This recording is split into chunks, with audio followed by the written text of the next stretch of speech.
In August 1914, the two greatest navies in the world made ready for war. Now the Royal Navy will settle the question of the German fleet.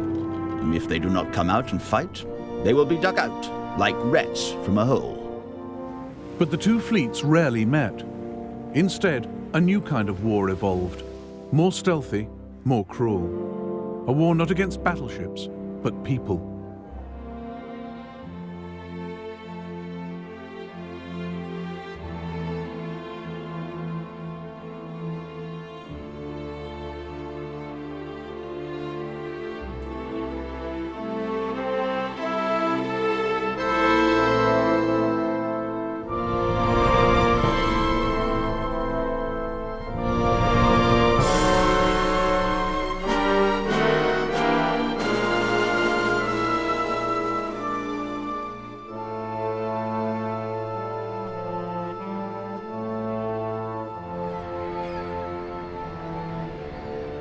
The world's capital ships in 1914 were the products of a Cold War. Britain's HMS Dreadnought had set the benchmark. Heavy armour, big guns, fast. Dreadnoughts were bargaining chips in a great naval poker game.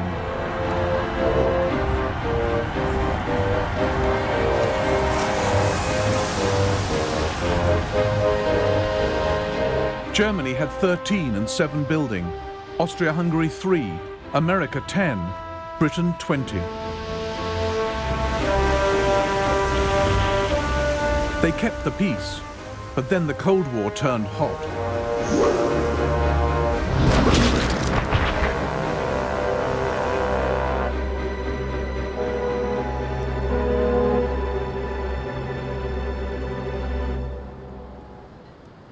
Britain and Germany were the main opponents, staring each other down across the North Sea.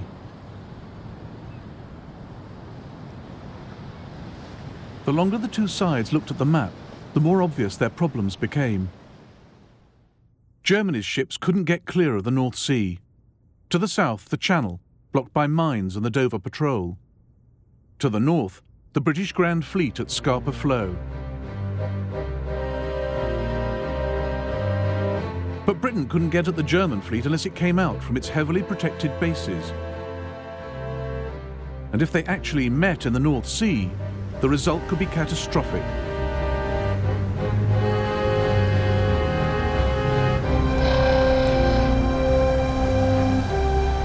The sight everyone feared.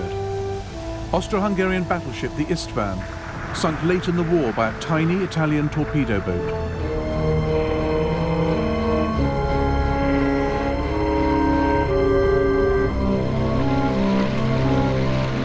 In 1914, the German Navy believed torpedoes and submarines might tip the balance their way. A hit-and-run war with little history and no rules.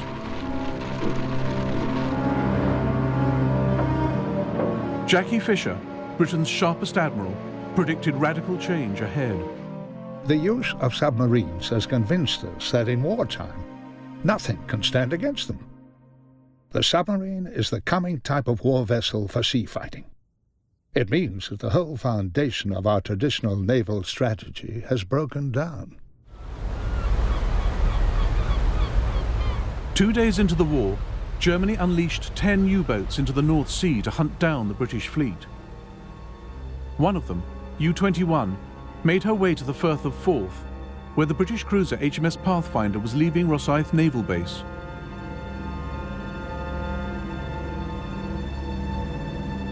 U-21 sunk her with a single torpedo.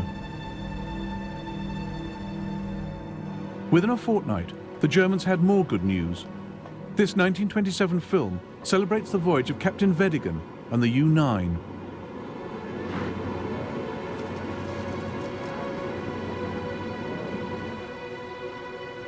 Through my prismatic glasses, I noticed a small masthead coming into view near the Mars lightship. It looked like the mast of a warship. Could this be the first sight of the enemy that we were to have during the war? The U-9 had found the British cruisers Hogue, Aboukir and Cressy on patrol off the Dutch coast.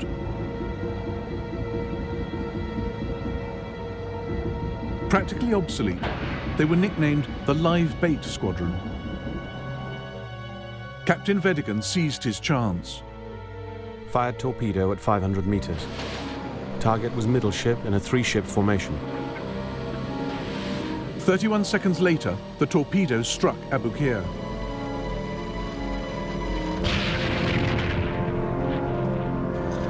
On board was Kit Musgrave. We were woken by a terrific crash, and the whole ship shook, and all the crockery in the pantry fell. Then Cressy and Hogue arrived and let down their boats. The Abu Qir went down suddenly, and we slid down her side into the water. Musgrave jumped into the North Sea and became the only man in the war to be sunk on 3 ships within 1 hour. I swam to the Hogue and was just going on board when she was struck and sank in 3 minutes. I then swam onto the Cressy and was hauled up the side with a rope. But she was struck also, and we sank. Georg von Müller was chief of Germany's Imperial Naval Cabinet. On our return from the morning ride, the first news of the successful torpedo attack by the U-9 on 3 English cruisers. We are all delighted, and the Kaiser is in 7th heaven.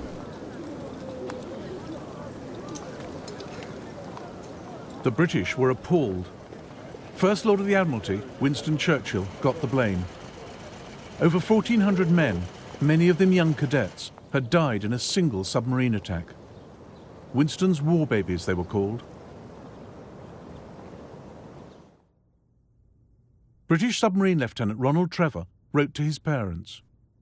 The news tonight is sad, but what we submariners have been expecting for weeks.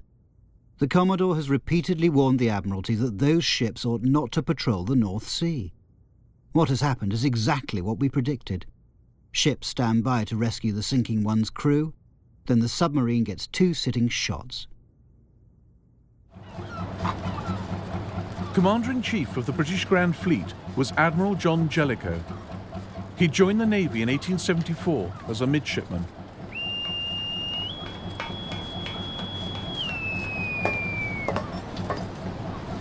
Known as Silent Jack, he was experienced, capable, and cautious.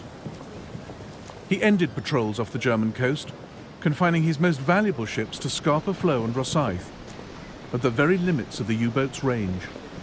He warned the Admiralty. The Germans have shown that they rely to a very great extent on submarines, mines, and torpedoes, and there can be no doubt that they possess an actual superiority over us in these particular directions. Germany's forward submarine base was on the island of Heligoland. The U-boats were ordered to sweep the North Sea.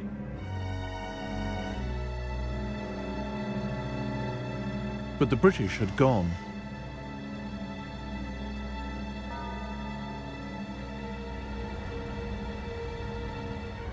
On the 16th of December 1914, hoping to lure the British out, 5 German warships steamed across the North Sea.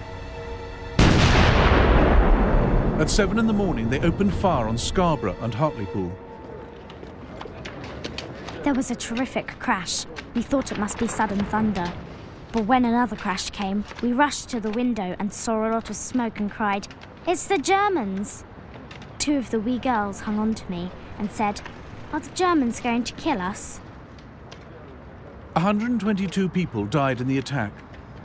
It was the first time enemy warships had killed anyone on the British mainland in over a century.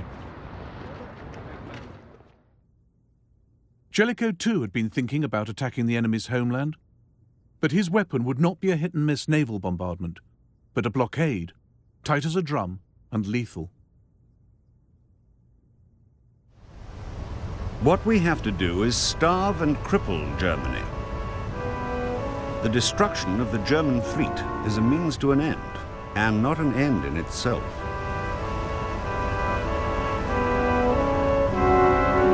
Here was a use for those huge battleships, as sentinels sealing the exits from the North Sea, stopping Germany's fleet getting out and her vital food and war supplies getting in.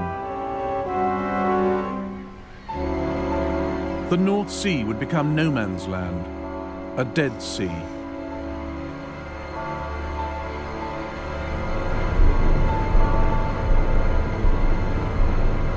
Jellicoe was helped by an invention more important than dreadnoughts or even submarines: wireless. Every day, every German ship radioed its position back to fleet headquarters at Wilhelmshaven.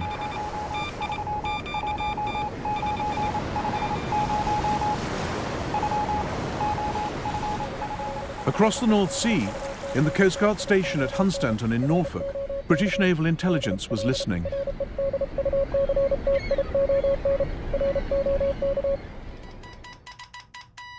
The German messages were passed on to a group of codebreakers working in one of Britain's most secret departments, Room 40, deep in the heart of the Admiralty Old Building.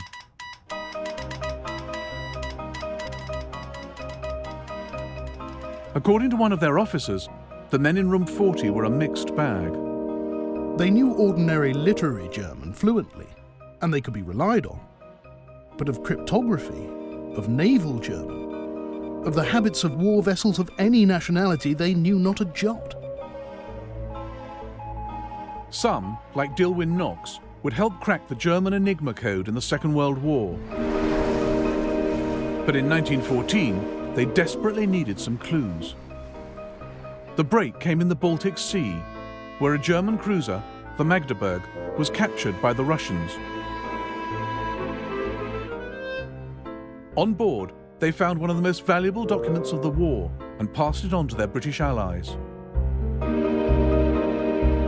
This is the Magdeburg's codebook. It allowed the men in Room 40 to read nearly everything the German Navy was planning.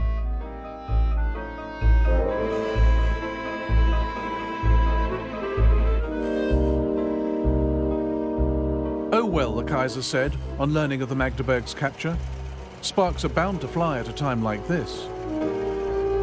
But the Kaiser had no idea his enemies had his codebook. No idea of the immense advantage they now possessed.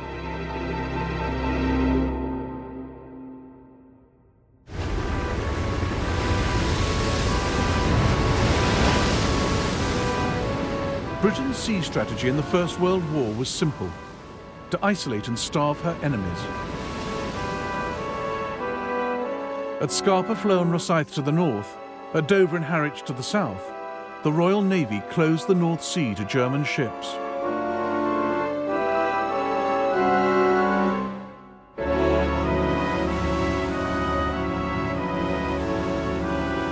The blockade was a brutal vision, brainchild of Maurice Hankey of the Committee of Imperial Defence.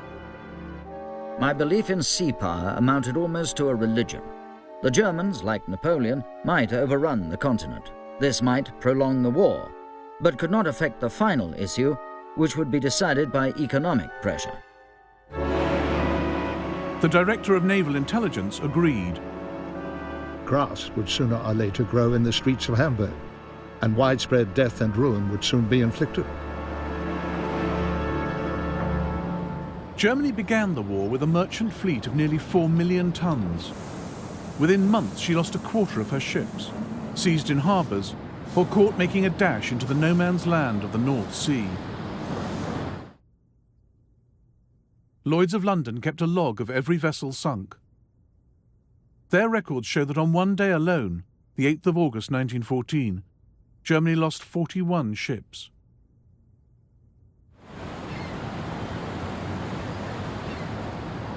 Neutral countries, Holland, Denmark, Sweden, were not spared. Germany depended on ports like Rotterdam for grain and raw materials, so Britain forced neutral ships to submit to the blockade.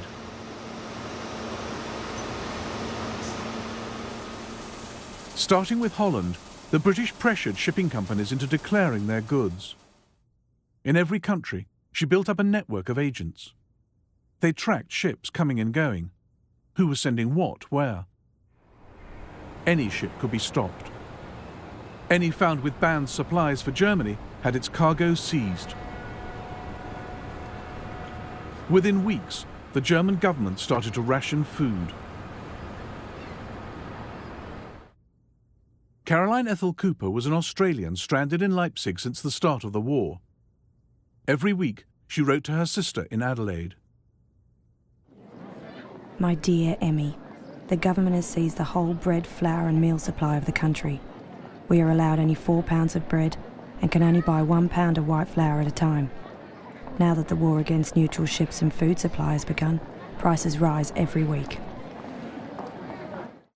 Sailors like Richard Stumpf were stuck in harbour, frustrated and hungry. 2nd of April 1916. We spend most of our time worrying about our bellies. Even the officers are embittered and dissatisfied.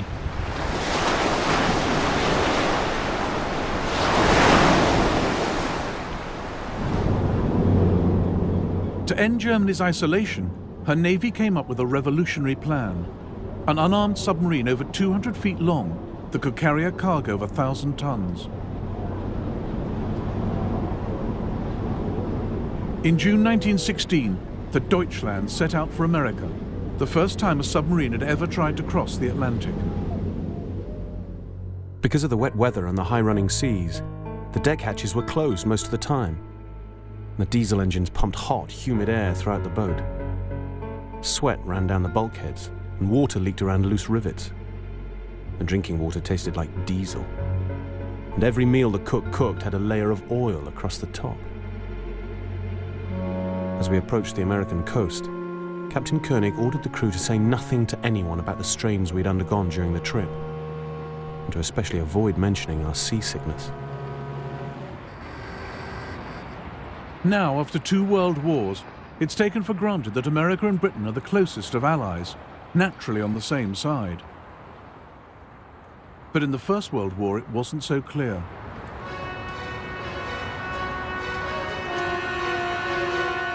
"8 million Americans had German parents or grandparents. 4.5 million were of Irish descent. Many of them had little love for England. At the outbreak of war, thousands of US citizens had tried to enlist in the German army. And America was enjoying a massive economic boom.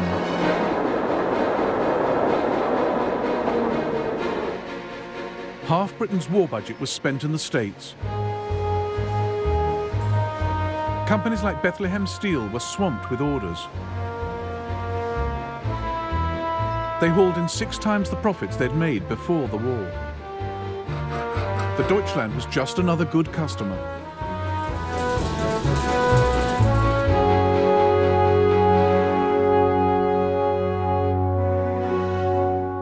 Her brave Atlantic crossing, dodging Royal Navy warships, became a rallying point for anyone who had suffered from the British blockade.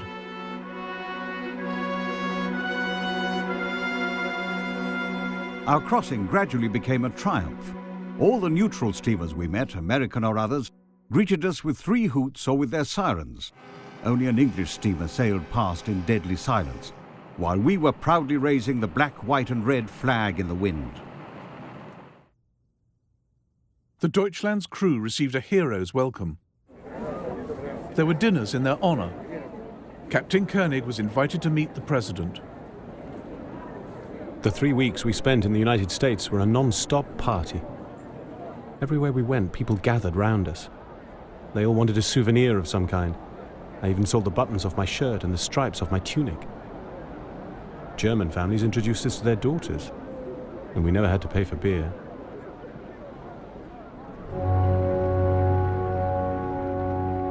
The Deutschland returned to Germany with a vital cargo of nickel and rubber. The help it gave the economy was nothing compared with the boost to German morale, as even Caroline Ethel Cooper had to admit.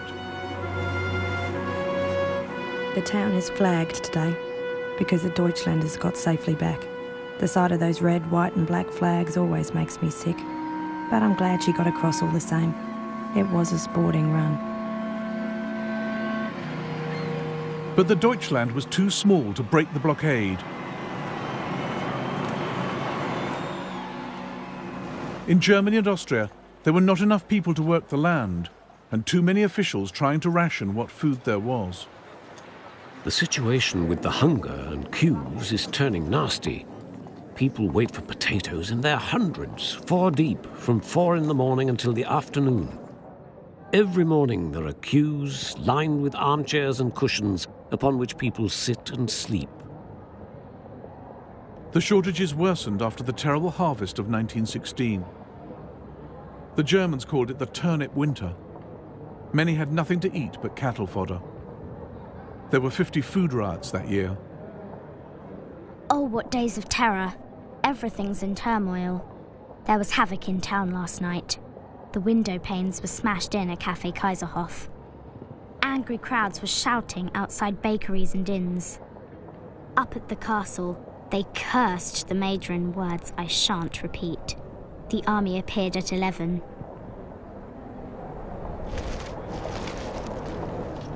It's horribly cold, and because the rolling stock has all been taken for the war effort, there is an extreme shortage of coal. We're learning how to be freezing, which isn't the most pleasant feeling. Schools, theatres and cinemas have all been closed until further notice because of the lack of coal.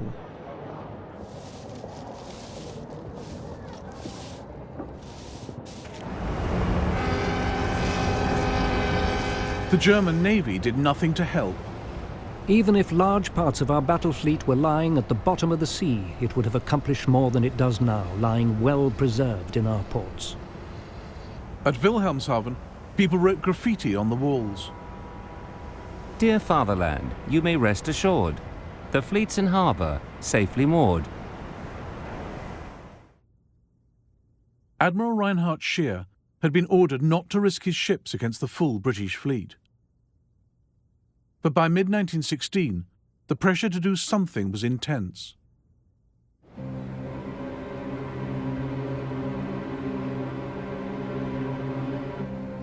On the 31st of May, Germany's high seas fleet steamed out of Wilhelmshaven, hoping to engage the Royal Navy's battle cruisers.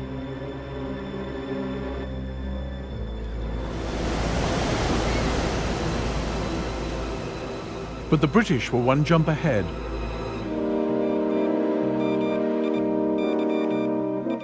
The men in room 40 had already decoded Scheer's orders. 3 hours before the Germans had even left harbour, the entire British Grand Fleet was on its way to intercept them. Now the world would get the great sea battle it had been waiting for, Jutland.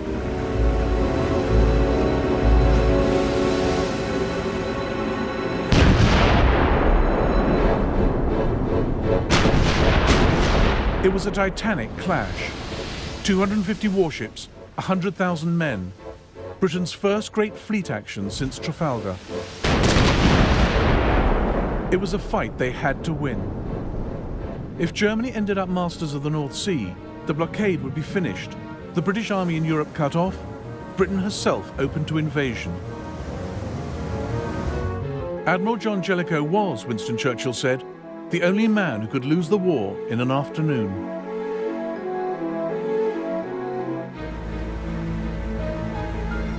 Less well armoured than Germany's, Britain's ships preferred to fight at very long range. But at Jutland, the range was just 5 miles. We fired very slowly, with deliberation, while the Kaiser-class ships in front of us shot like mad. Now the English were in an unfavourable position.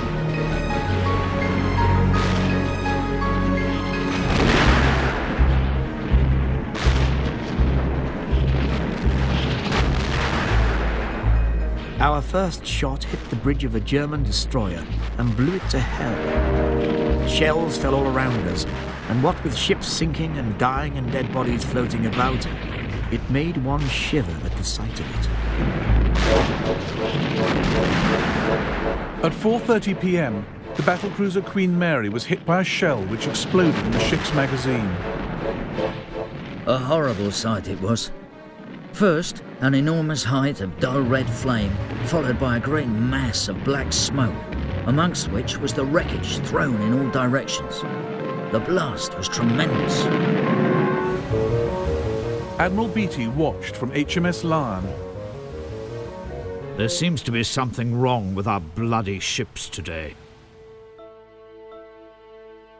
About 7 o'clock, we passed the wreck of a large ship, which at that time we hoped was a German, but later learned was one of ours. She was broken right in two. The bow and stern were sticking up about 50 feet and quite independent. But But the British had the Germans outgunned and outnumbered. As evening fell, the German fleet broke off the action. We were in a regular death trap. There was only one way to escape the unfavorable tactical situation. Turn the line about and withdraw on the opposite course. We had to get out of this dangerous enemy envelopment. To silent Jack Jellicoe, peering through the fog of battle, it didn't look as though the Germans were running for home, but lulling the British into a trap. If the enemy battle fleet were to turn away from an advancing fleet, I should assume that the intention was to lead us over mines and submarines.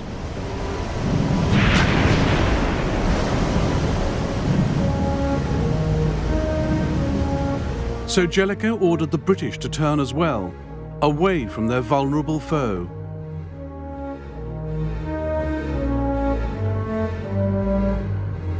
As night fell on the 31st of May 1916, the men in Room 40 tracked the retreating German fleet. They passed its positions on to the Royal Navy, giving Jellicoe a last chance to finish the Germans off. But the Royal Navy failed to catch them, and the German fleet made it home. During the night, telegrams arrived giving the estimated losses of the English, which are 2 to 3 in our favour. The Kaiser was therefore able to announce at breakfast, "We have won a great victory in the North Sea."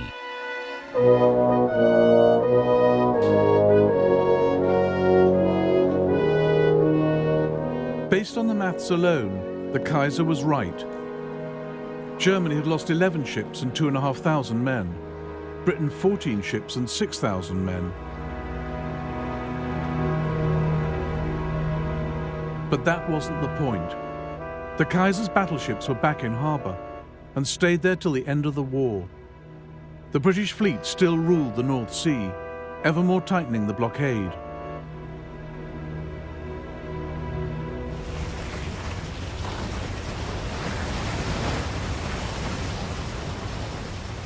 From the start, Germany had replied to the British blockade with her own economic war. She too tried to cripple the enemy by cutting off supplies.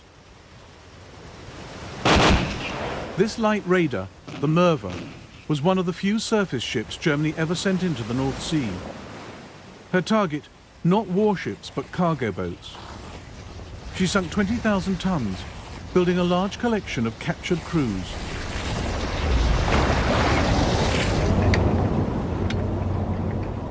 According to the English, we are in league with the devil and have acquired the Flying Dutchman. The captain of the Merva said recently, "You can imagine what a great moment it was when I had 8 English captains standing in front of me, and I could tell them all, this is the work of the German fleet."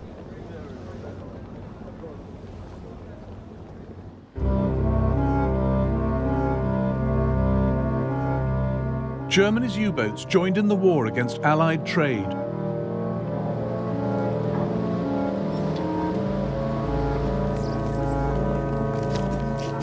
One British admiral was horrified. Submarines are underhand, unfair, and damned un-English. As for U-boats attacking civilian ships, it is impossible and unthinkable.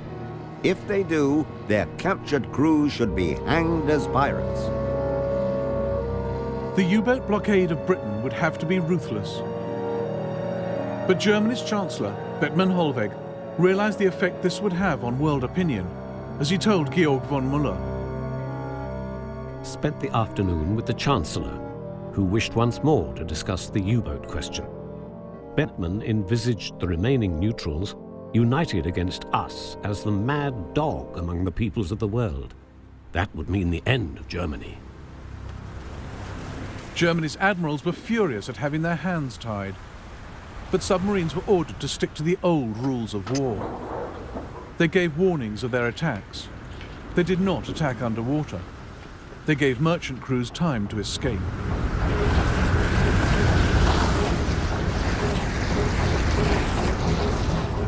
German submarines sunk 250,000 tons in 1914. But Britain built new ships faster than the U-boats could sink them. Far from being choked by the German blockade, the British economy flourished. The British firm Vickers, with a workforce of 78,000, turned out guns, aeroplanes, battleships, and record profits. If Germany was trying to play fair, Britain wasn't. Q-ships looked like unarmed traders, but carried hidden guns. They looked like easy prey, but when submarines came close, the Q-ships uncovered their guns and attacked. To add to the deception, they often sailed under foreign flags. Lieutenant Heinrich Crompton, on the U-41, was caught by just such a trick. As the two ships came within 300 meters of each other, the steamer opened a heavy, accurate rifle fire from all along the railing, immediately joined by large caliber guns hidden fore and aft. The U-41 immediately returned 3 rounds from the forward gun, all hits to the hull. Throughout the action, the steamer continued to fly the American flag.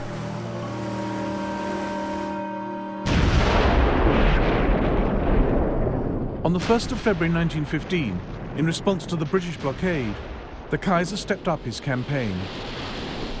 He declared that all the waters around Britain were a war zone, in which any ships, including neutrals, might be sunk. This decision set Germany on a collision course with America.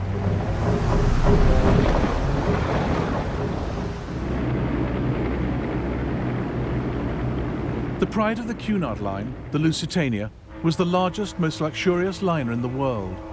She could carry over 2,000 passengers. There was a ragtime dance written in her honor.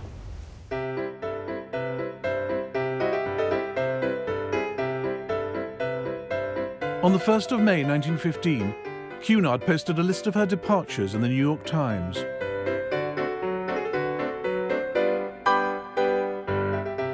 Next to it was an advertisement placed by the German ambassador.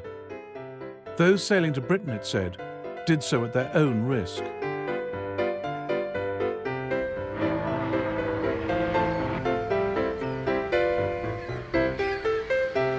At 11:30 that morning, the Lusitania left New York for Liverpool. Her captain made light of the submarine threat. It's the best joke I've heard in many days, this talk of torpedoing the Lusitania.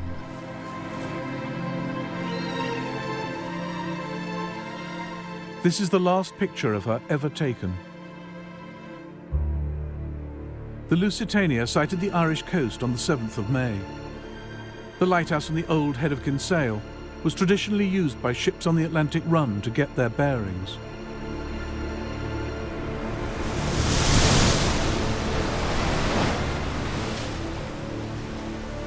At 2:10, the Lusitania was hit by a single torpedo.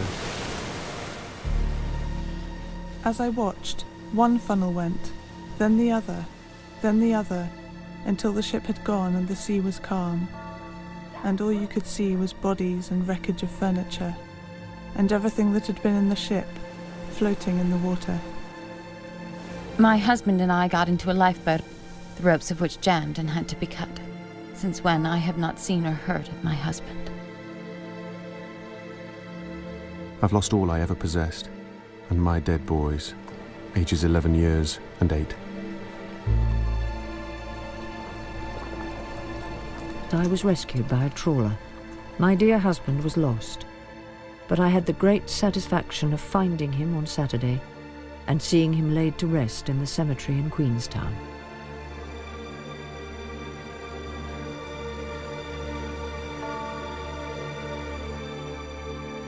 Police reports were sent to relatives to identify the bodies.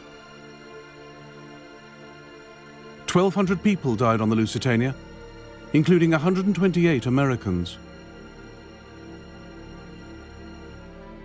At the battlefronts in Europe, tens of thousands were dying every day, but the fate of the great Cunard liner overshadowed them.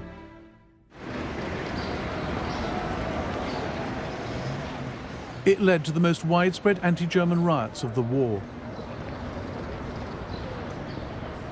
In Liverpool, a newly arrived American joined the mob outside a German-owned shop.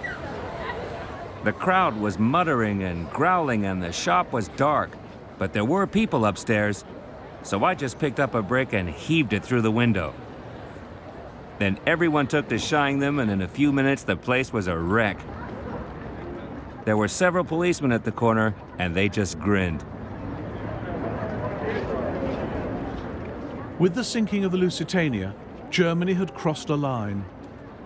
The whole world hates us because we are conducting the war in such a brutal manner, and the brutality is increasing. I was at a party when the report of the torpedoing of the Lusitania arrived. I saw two officers' wives who, mad with joy, started to dance about the room. Don't forget, I said, that there were also women and children aboard. That doesn't matter, they said, and danced on. The more who go to the bottom, the better.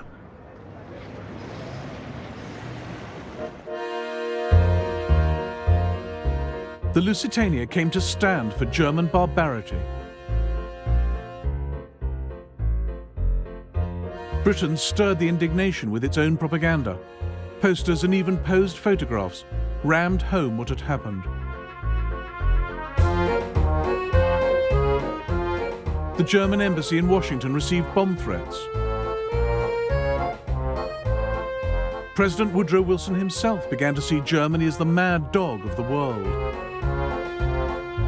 In God's name, how could any nation calling itself civilized do so horrible a thing?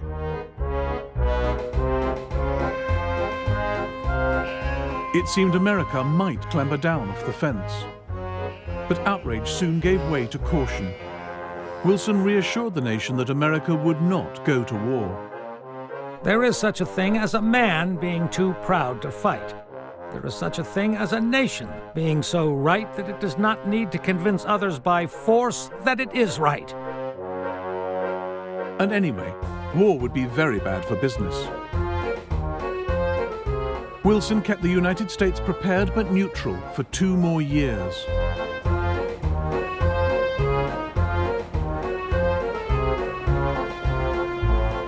The sinking of the Lusitania was terrible, but that didn't seem reason enough to throw away more lives and profits by joining in a distant war.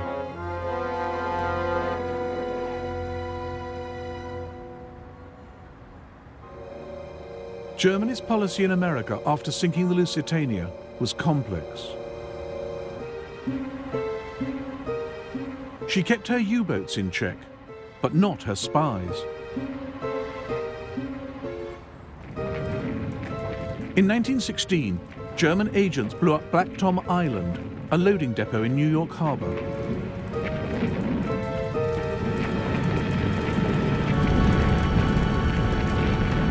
It held 900 tons of ammunition destined for the Allies. Several thousand persons lined the seawall and acquired a real picture of what the firing line in the European war looks like. The water line was one mass of red glare.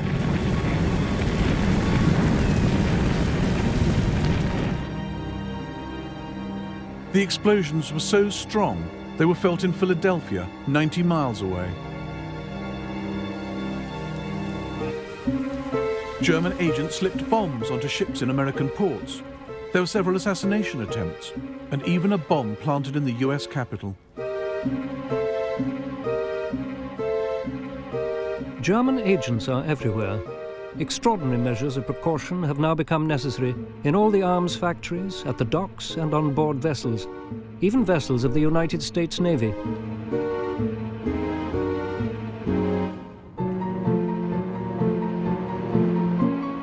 Hard evidence tying Germany to espionage operations against America came from one of the spies himself. Heinrich Albert left his briefcase on New York's elevated railway. It held documents proving the German embassy was bankrolling the sabotage. 2 senior diplomats, including Franz von Papen, Hitler's future vice-chancellor, were expelled.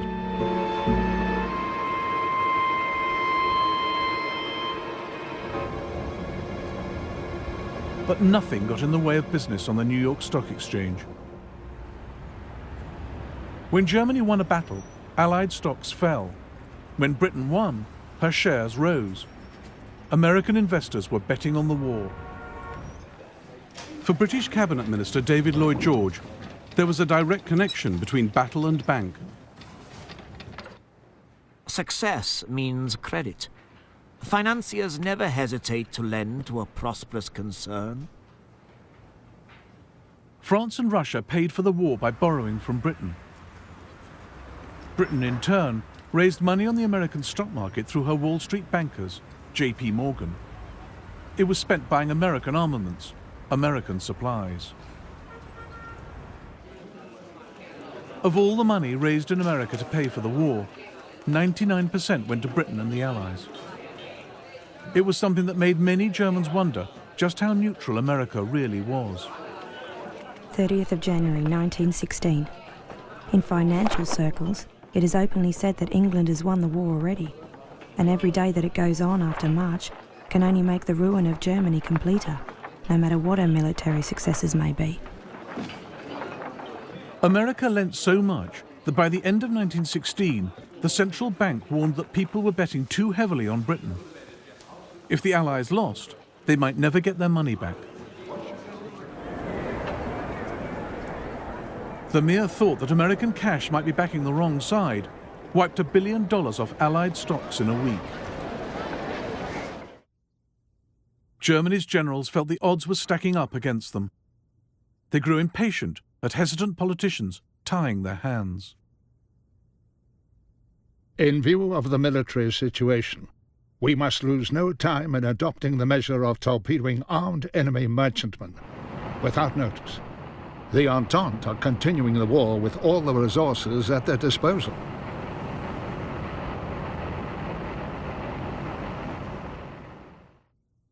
Our ambassador prophesies war with America if we persist in our intention of torpedoing armed merchantmen without warning. The Kaiser wrote in the margin of the report, "I do not care." The Kaiser didn't care because of some key German calculations.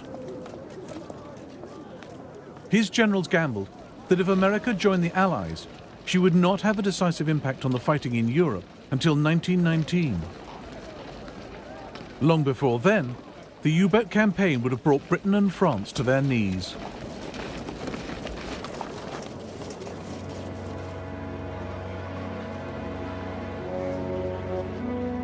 One thing stayed Germany's hand. In December 1916, she put out a peace feeler to the Allies, believing she could hold on to her gains. The French and British leaders met in Paris and rejected the offer.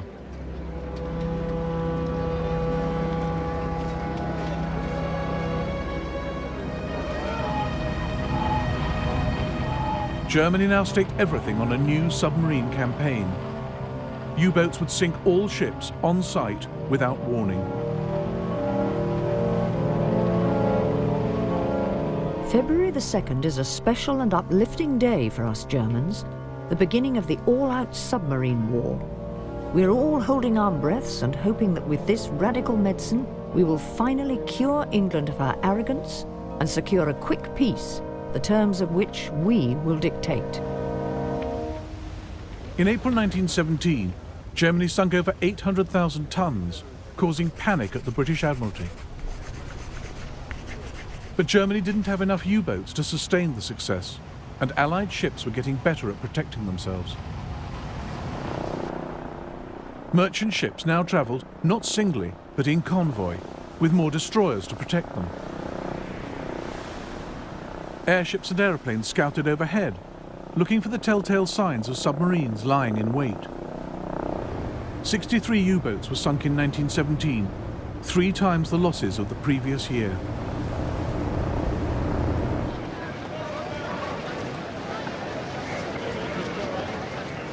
One captured U-boat was put on display in London.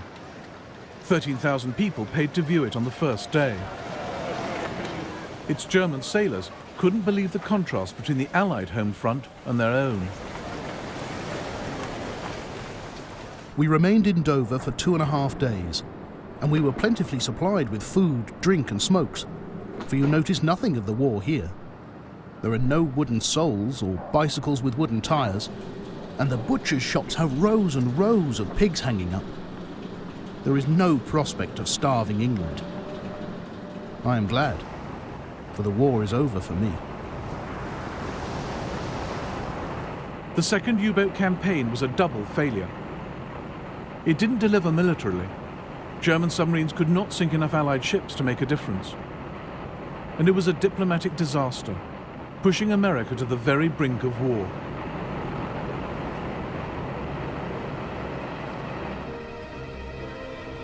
The final shove came from the men in room 40. On the 16th of January 1917, Britain intercepted a coded telegram from German Foreign Secretary Zimmermann to his ambassador in Mexico City. The Zimmermann telegram was made up of 1,000 numerical code groups. It took 2 weeks to decipher. And as the meaning emerged, the men in room 40 realized they were holding the most extraordinary intelligence of the war. Destined for the Mexican government, the telegram outlined Germany's plan for Mexico to invade the United States.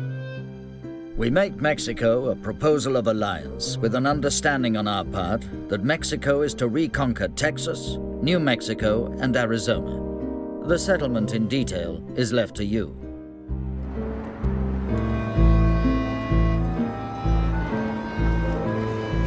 Zimmermann's scheme was harebrained. Mexico was in the middle of a revolution. US troops were already fighting bandits on the border. There was no way the Mexican government wanted more trouble. But Germany's proposal was a godsend to Britain. It was just what she needed to end America's neutrality. 2 weeks into the U-boat campaign, Britain called the US ambassador to the Foreign Office and passed over the Zimmermann telegram. It was, said Britain's Foreign Secretary, as dramatic a moment as I remember in all my life.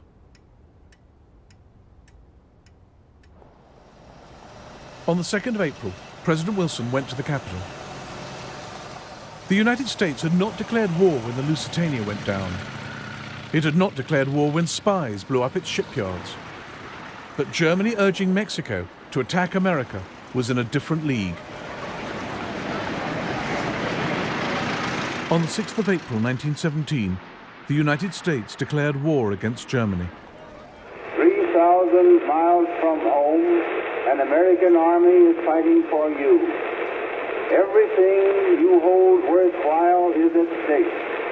Only the hardest blows can win against the enemy we are fighting. Invoking the spirit of our forefathers, the Army asks your unflinching support to the end that the high ideals for which America stands may endure upon the earth.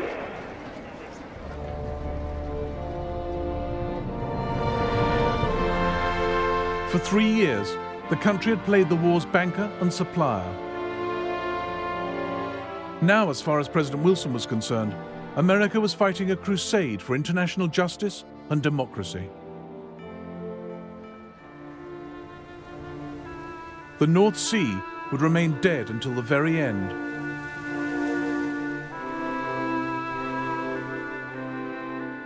The Germans now set themselves a desperate task: to win the war before American troops arrived in force.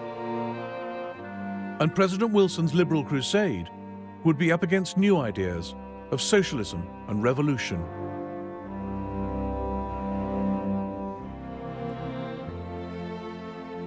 In the next episode of the First World War, German spies sow rebellion in Ireland and Russia, and French troops mutiny on the Western Front, a war against war itself.